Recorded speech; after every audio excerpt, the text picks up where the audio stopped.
All right, you guys, I finally did it. You can stop pestering me. I read a Superman book. Now, the question is, did I like it?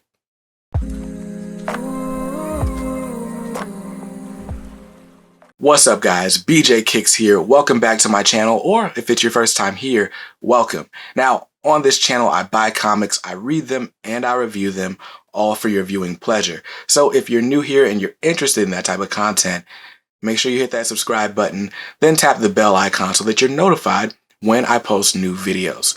Now that all the YouTube-y particulars are out of the way, let's get into this review. Now, if you've been watching my channel for any amount of time, then you've probably heard me mention the fact that I just can't quite get into Superman. He just doesn't appeal to me. There's nothing about this that appeals to me. The patriotic, the big blue, the last son of Krypton, Kal-El, whatever you want to call the man, he just screams boring to me. And I've tried getting into him on several occasions, and I just can't. I've still not made it through the Man of Steel movie. I did watch Superman Returns, although I wish I hadn't. And I've got all 4 Christopher Reeve movies because I got them in a DVD box set, but I don't even know where my DVD player is. So there's that. But there's just not been any form of media where I found Superman compelling. And perhaps that's because I met Batman first. When I was a kid, when I like literally 3 and 4 years old watching Batman the animated series, it just spoke to me. Batman was cool, he was dark, he was rich and smart, and he was great at fighting, all these different things, right? And then when they introduced the Superman animated series, it just fell flat for me. It was just the exact opposite of Batman, which, by the way, is what they were going for, but it just, to me, it was like when you were watching Barney and then all of a sudden Sesame Street comes on, or Mr. Rogers. It was like that. It was that much of a letdown. But anyway, I digress. I've never found Superman to be a compelling character from my point of view, for all the things that I like. And I've expressed that sentiment on this channel several times. And each time I do, you guys start recommending books in the comments. And the book that got recommended the most was Superman Birthright by Mark Waid, with artwork by Leinil Francis Yu. So I decided, all right, I'm going to read the book. And if I don't like Superman when this book is over, oh well, I'm done with Superman. And while I can't say I particularly like Superman now that I'm done with this book, I will say this went very far to addressing all of the concerns I had about the character. So my very first retro review of 2021 is going to be of this book, Superman Birthright. Now, Birthright it's a 12-issue maxi series by, like I said, Mark Waid, artwork by Leinil Francis Yu, who I knew because he's been doing the covers and interiors of X-Men during the Dawn of X. He just recently stopped doing interiors about a couple months ago. But yeah, so that's how I knew who Leinil Yu was. And Mark Waid is a name that you hear a lot in comics. He does a lot of like origin type stories, but I feel like this was the book I've heard about the most from Mark Waid. I haven't read a lot of Mark Waid now that I'm thinking about it, but I'm sure that'll change after this because I actually really enjoyed this book, and we'll get into why. So I've told you that, like, you know, Superman was basically the opposite of Batman to me, and if Batman's my favorite, that means Superman's got to be my least favorite. But it was a little bit deeper than that, right? With Superman, some of my more specific gripes, I mean, I don't particularly care about the threats. His rogues gallery is nowhere near as good as Batman's rogues gallery, right? I can get with Batman and Two-Face. I can get with Batman and the Penguin. I can get with Batman and the Riddler, right? I can't get with Batman and Kite Man or Calendar Man or the Condiment King, but there are enough great villains in Batman's mythos to put up with the subpar ones. With Superman, I feel like his rogues gallery really begins and ends with Lex Luthor, right? But Brainiac and Mongol and whatever the alien of the week is, I just don't particularly care about. right? So there's that part. And then there's the fact that, Batman, he uses his intelligence to solve problems. Some might argue that he uses his money to solve problems, but I would argue you have to have the brains to know how to spend the money the right way. So there's that. And he also learned like 85 forms of martial arts. So there's that too. And Superman was just born with powers and just punches things, right? Superman isn't always written as the most intelligent character or the most well-studied character. It's just, big strong guy that takes out the threat and everybody cheers. And he gets the girl at the end. But it's like, what did he do to deserve that? Why does he get this status? Why do people care? And this book does a lot to answer those questions. So beyond the fact that Bruce Wayne this should not be a Batman versus Superman video. So I'm going to stop comparing him to Batman. And I'll just say what I don't like about Clark Kent, right? He's dull. He's boring. It's ridiculous that no one recognizes him as Superman when the only thing that he does to disguise himself is wear glasses. No one notices that Clark disappears. No one. At least Batman changes his voice. Like, what's really going on? So those are some of my concerns with Clark Kent, aka Superman, aka Kal-El, last son of Krypton, Big Blue, the Big Blue Boy Scout, all those guys. And beyond that, the whole idea just seems kind of silly. This outfit is kind of silly, It's not meant to strike fear. It's just not. Superman is no Batman. That's where I'll end with that. And because I love Batman so much, it's even harder for me to get into Superman. And so Mark Waid, he writes a great essay about what was important to him when, writing this book. And honestly, he does a lot to reinforce or to put to bed whatever criticisms you may have of the character, and then throws you into a great story. So let's do a little synopsis. Superman Birthright starts off with Superman. Well, actually, no. It starts off like every great Superman story on Krypton, the doomed planet of Krypton, with the last 15 minutes left before it explodes. Has anyone ever explored like Krypton before those last 15 minutes? Is that all the history of Krypton that we have? I'm sure it's not, because I've never read Superman really, but I just wanted to ask that because I feel like I've seen that 10-minute sequence of them launching the rocket to Earth like 85,000 times, but never anything before then. But anyway, that's some great artwork, isn't it? So it starts off on Krypton. Krypton is doomed. It's exploding. Oh no, Jor-El, we have to send a ship. We have to send our baby. Okay, Lara will send the baby. And here we go, right? There's the baby. Sending him to Earth. No one's ever seen that origin before, right? So there we go. The rocket is launched. Oh wait, the rocket is now a speeding bullet. And you know who's faster than a speeding bullet? This guy, Superman, Clark Kent. So we open up with like a 19, 20-year-old Clark Kent. I don't know how old he is. It doesn't say. Yes, he does. It says it right here. Reading comprehension. Reading is fundamental. 25 years later, in Ghana, West Africa. So we've got 25-year-old Clark, who is now studying the world. He's post-high school. He's post-college. He's kind of just, studying or traveling the world to kind of get a sense of who he wants to be. He knows he has these powers. He knows he was found in a spaceship. He's just trying to figure out what he means to the world. And so he goes to Ghana, where he meets up with this Nelson Mandela type figure, right? This guy who's on the outskirts of, the established society. And he's trying to get equal treatment for his people, for his tribe. He's seen as more of like a terrorist, but by the time the story's over, he dies a hero, really thanks to Superman, and he gets, fair treatment for his people. So there we go. So Clark Kent learns from an African man how to be a hero and how to be a symbol of hope for the greater good of the people. Very cool. And there are some moments here where Clark has to really decide to inject himself.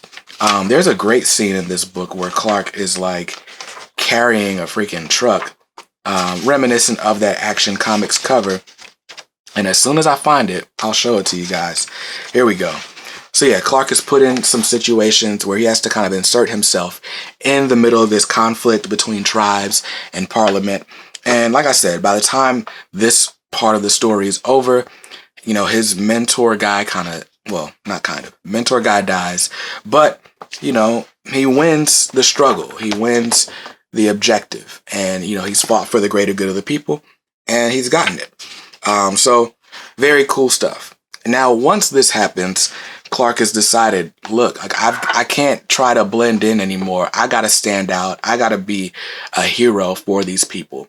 And what I want is for people to have hope when they look at me. I don't want to be in disguise. I don't want people to be afraid of me like they were when they saw me in Africa. I want people to see me coming and know that they are going to be safe. So he brings all of these ideas to his parents. His mom eats it up. His dad, not so much. We'll get to that later. So there are some cool moments here where Clark is explaining to his mom what he wants to be. And of course, she helps kind of craft the identity. She helps to sew the costume together. She does all these things. Meanwhile, Pa Kent is having a conniption because he thinks that Superman doesn't want to be his son anymore. And, you know, that we got the teen high school drama in that regard. It's like the plot of a Goofy movie, you know. I know you got your own life, but I just wanted to be part of it, right? So yeah, so Pa Kent, you know, kind of comes to his senses. That's all well and good. And then we get this great character building moment where Ma Kent helps to craft the identity and secret identity of Clark Kent and Superman. So, you know, she already put the suit together. That's great. But then there's this sequence where she's saying, look, Clark, I can see your abs a mile away. You are not allowed to ever wear t-shirts, right? And if this is going to work, you've got to learn how to be the most unassuming person. You've got to be the most boring person in the room. If no one looks at you as Clark, they won't recognize Clark when they see him as Superman, right? And I'm like, okay. That puts to bed, you know, one of my major gripes about Superman. Even if I don't think it's believable, it works. And then there's this scene. This scene about Clark wearing glasses and why the glasses are the perfect disguise. Because apparently the most identifiable feature about Superman are his intense blue eyes. I've never had intense blue eyes, so I can't relate. But hey, apparently that's a big thing. Anyway, that's quite Aryan of you. But so anyway, you put the glasses on and the lens refracts the rays, and all of a sudden your blue eyes aren't as blue. Somehow they're hazel or something, right? Not quite believable, but hey, it gives an explanation for one of the biggest gripes I have about Superman and that costume. So the fact that it's addressed, I'll give you points for. So now that the identity of Clark Kent has been established, my bad, I'll put this over here. But yeah, so now that that identity has been established, we will go ahead and just go to Metropolis and try to become a hero. Now, what's great about this book, and really I think what's great about Superman in general, is the supporting cast. So we go to Metropolis, we're introduced to Lois Lane, the bulldog, hard-nosed reporter who's just running stuff. She won't take anything from anyone, including her superiors. There's a funny scene where Perry White is trying to decide whether or not he's going to keep Lois or fire her, and he can't fire her, even though she's like super disrespectful and blah, blah, blah. So that's really cool. We establish Lois as a very strong, independent woman, even though Superman's always saving her. Okay. And then we get Jimmy Olsen as well. Jimmy is great, fun, comedic relief. And of course, he's taking pictures. And, you know, before long, we get this scene where, you know, they are being saved by Superman. And so what's really cool is Lois is reporting on Superman, and the people have to kind of decide, you know, do they like Superman? Do they not? And so, you know, you're getting all these great sequences and all these great story moments where, hey, Superman's saving the town, right? Enter Lex Luthor. Now, Lex Luthor is by far the greatest supervillain in my opinion, that Superman has in his rogues gallery, right? And Lex is just, I mean, what can I say? Lex is the star of this book, in my opinion. Lex Luthor is the reason I read this book until the end. Because he's really cool. And I think Mark Waid really nails the character here. And I guess I'm one to talk because I haven't read him a lot, but watching him on the cartoons, watching him in every other form of media, I'm like, this goes right along with that, and it gives reason for it. So what we find out here is that Lex Luthor, as a child, spent some time in Smallville, where Superman's from, of course. And he was trying to find alien life, blah, blah, blah. There's an explosion, blah, blah, blah. He's trying to, build a spaceship, blah, blah, blah. The experiment does not go well. It kills his father, and he leaves Smallville forever. Now, here's something that I didn't quite get. It's the same as my critique of Lois Lane. Lois Lane is supposed to be the most the most intelligent investigative reporter ever. She's the sharpest tool in the shed. Yet she doesn't realize that the man who is holding her all the time, carrying her, saving her all the time, is the same guy that she's paired up with to go out and write stories. Really? Really? And then, so that's also my problem with putting Lex Luthor in Smallville. But it's explained. When Superman realizes Lex is behind a lot of these threats, because basically Lex wants to be the savior of Metropolis. He hates that Superman is a thing because he's an egomaniac, basically.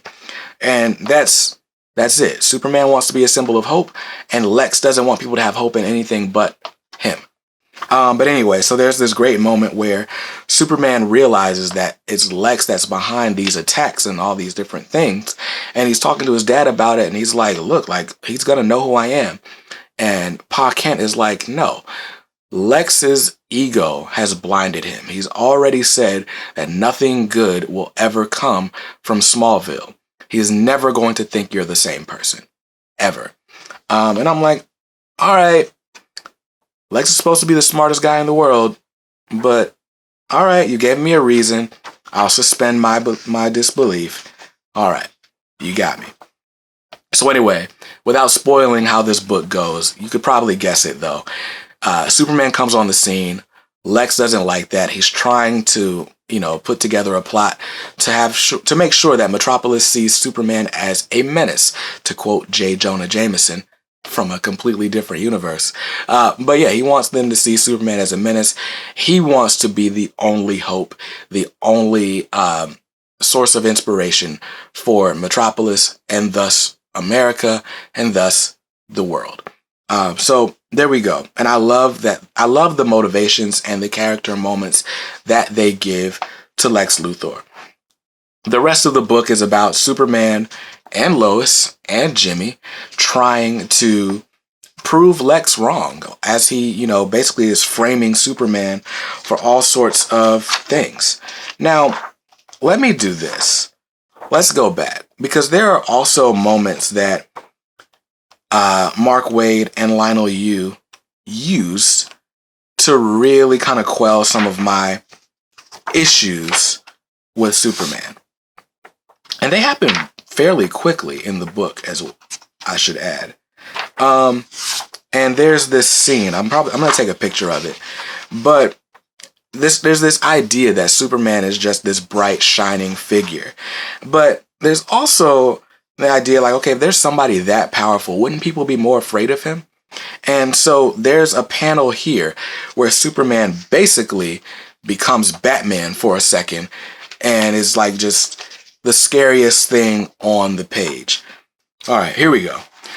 So there's this moment where Superman all of a sudden is like the most scary thing on the page. And it's like, bro, you want to be Batman so bad. So that's another thing that, but the writers and the creative team really use to really kind of say, look, if you think Superman isn't scary, isn't striking fear in the hearts of these criminals, then you've thought wrong. And so I'm like, all right, I can appreciate that. Even if you had to go out of character to do it, hey, you did it, right? And so, you know, without, spoiling the story, you can imagine, hey, Superman comes out triumphant and boom. So, what are my thoughts on this book? Well, for one, the artwork is great. The art is great. I really enjoyed it. It's not as great as it could be at times, like what's going on with Lois's leg here, for example. But it's good enough. It's good as comics were in 2003. And you get the good art when you need it. And the rest of the time, they're so action packed and the drama is going on so well, you don't even notice that it's not as good as it could be. But yeah, so the art is great. And the story. Let's talk about the story. It's your classic Superman versus Lex Luthor story. Alexander Luthor wants to be the top dog. Superman's like, nah, man, you're evil. So you cannot prevail. Right? And so we get that. I think what's really great about this book is the supporting cast. You fall in love with Lois Lane almost immediately. You love Jimmy Olsen almost immediately. And so I really love the world around Superman, even when I don't love Superman himself all the time. But again, this book does a lot to, quell any or quench any negative feelings you may have about the character, or at least address them long enough for you to get into the story and understand the good parts of the character. So here's what I learned. Superman stands for hope. No matter who, he has to fight in order to be hopeful, right? I can admire that. He doesn't lead from fear. He leads from hope. And I'm like, all right, I get it. Because think about it. If we're talking about opposites, then hope is absolutely the opposite of fear. A fear is looking at the unknown and having an aversion to it. Hope is looking at the unknown and running toward it, right? And so Superman absolutely embodies hope in this story. And if every Superman story was like this, I would absolutely read them. All of them. So, what are my thoughts? Would I say this book made me a Superman fan? Not exactly. I felt like you had to do way too much to make me a fan, or to quell all of the disbelief that I had in the character. And I think there's a reason for that. I think it's because Superman just isn't done well. But I'm trying to look at comics the way I look at food, right?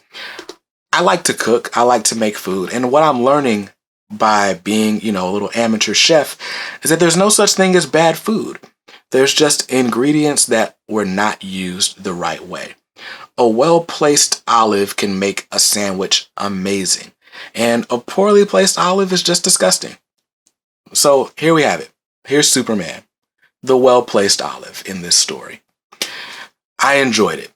I would give this book an, 8 out of 10. 8 out of 10, maybe even a 9. I really like the book. I would recommend it. I would recommend this book to anyone looking to get into Superman, because it did everything it needed to do to address my concerns and made me care. I read this book from beginning to end in 2 days, and I actually wanted to know how the story ended. And that's an accomplishment for someone who's never cared about the character before. So, hey, by the way, as you can see, I've got 2 copies of this book. So if you made it to the end of this video and you would like the other copy of this book, do me a favor. Comment, I want the book because, and, explain why you want the book. Once we get to, let's say, all right, this will be the 400 subscriber giveaway. I'm not even going to announce it, but when we get to 400 subscribers, if you commented on this video and you said why you want the book, I will announce it when we get to 400 subscribers, who the winner is. I'll contact you and I will send you, not this one's mine, but I'll send you that copy of Superman Birthright. It is a reader copy.